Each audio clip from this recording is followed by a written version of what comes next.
नमस्कार, आप सभी का स्वागत है एनएस लाइफ न्यूज चैनल में। मैं राधा देवी ले चलती हूँ कुछ खास खबरों की ओर। गुजरात प्रदेश जिला अमरेली में कवि काग के जीवन पर आधारित किताब वाणी तो अमृत वरदान का मोरारी बापू ने दोबारा विमोचन किया। सूचना विभाग द्वारा तैयार किया गया नया एडिशन कागधाम मजादार में विमोचन किया गया। इस किताब में टेक्नोलॉजी का इस्तेमाल कवि काग की गाई हुई अलग अलग रचनाएं QR कोड स्कैन करके सुनी जा सकती है। अमरेली तारीख 21 फरवरी शनिवार 2026। मशहूर लोकगीतकार पद्मश्री कवि दुल्ला भैया काग के जीवन पर आधारित किताब वाणी तो अमृत वरदान का 23 साल बाद अमरेली जिले के कागधाम मजादार में मशहूर कथावाचक मोरारी बापू ने दोबारा विमोचन किया।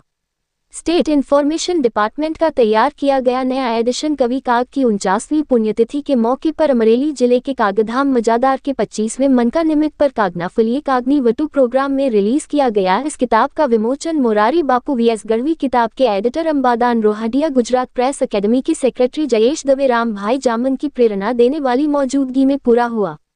इस किताब के नए बड़े एडिशन के विमोचन के मौके पर पूर्व इन्फॉर्मेशन डायरेक्टर वसंत गढ़वी ने किताब के पब्लिकेशन के पीछे की दिलचस्प कहानी बताई। उन्होंने बताया कि इस किताब का विमोचन सबसे पहले उस समय के मुख्यमंत्री और मौजूदा प्रधानमंत्री नरेंद्र भाई मोदी ने किया था। कवि काग की 100वीं जयंती के मौके पर इस किताब के साथ एक पोस्टेज स्टैंप और एक डॉक्यूमेंट्री फिल्म भी रिलीज की गई और साहित्य और कविता में कवि काग के योगदान को काव्यात्मक श्रद्धांजलि दी गई। उन्होंने कहा कि वाणी तो अमृत वरदान की कॉपी उपलब्ध नहीं थी, इसलिए इसे मॉडर्न टेक्नोलॉजी के साथ जोड़कर एक नया और बेहतर वर्जन पेश करने के मकसद से इसे फिर से रिलीज किया गया है। इस किताब में मशहूर लेखक और कॉमेडियन शहाबुद्दीन राठौर, मशहूर कवि और रिटायर्ड सिविल सर्वेंट भाग्यश जहा, VS गढ़वी, लक्ष्मण पिंगलशी गढ़वी और दूसरे काबिल लेखकों के लिखे 43 चैप्टर हैं। काग साहित्य प्रेमियों के लिए उपयोगी साबित होगी। मोरारी बापू ने इस किताब के दोबारा रिलीज होने पर दिल से खुशी जताई। वहीं सूचना कमिश्नर KL वानी और सूचना विभाग ने आभार जताया। इस मौके पर चारण संस्कृति की झलक दिखाने वाले चारण संस्कृति अंक का भी विमोचन किया गया।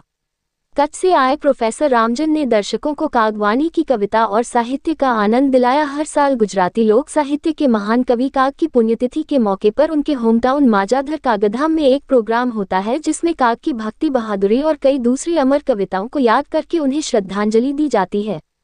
इस नई रिवाइज्ड किताब में पुराने आर्टिकल्स के साथ साथ कुछ नए आर्टिकल्स भी जोड़े गए हैं। इस वॉल्यूम में कवि काग के पूरे काम और जीवन दर्शन को 5 वॉल्यूम में शामिल किया गया है, जिसमें पर्सनैलिटी और लिटरेरी कल्चर और समाज, पुराने और नए कागवानी को एक खास नजरिए से और कागवानी के कई डायमेंशंस का इंटीग्रेशन शामिल है। इस किताब को एडवांस टेक्नोलॉजी से लैस करके और ज्यादा पॉपुलर बनाने की कोशिश की गई है। किताब में दिए गए QR कोड को मोबाइल की मदद से स्कैन करके काग बापू की आवाज में पेश की गई लोक रामायण, महाभारत और दूसरी रचनाएं आकाशवाणी पर सुनी जा सकती हैं। कवि काग के कहने के स्टाइल और आवाज की सीधी सादी बातों को लोगों तक पहुंचाने की यह एक अच्छी कोशिश है। कवि काग पर सेल्फ स्टडी आर्टिकल वाली ये दमदार किताब पढ़ने वालों लेखकों और लोक कलाकारों को कवि काग और उनके बनाए साहित्य का खास परिचय देगी और बहुत काम की होगी। इस मौके पर जाने माने लेखकों और कवियों को काग अवार्ड से सम्मानित किया गया। वसंत गढ़वी ने मजादर में लगातार 25 सालों तक ये प्रोग्राम कराने के लिए मोरारी बापू का शुक्रिया अदा किया। रिपोर्टिंग से संपादक विंध्याचल ओझा।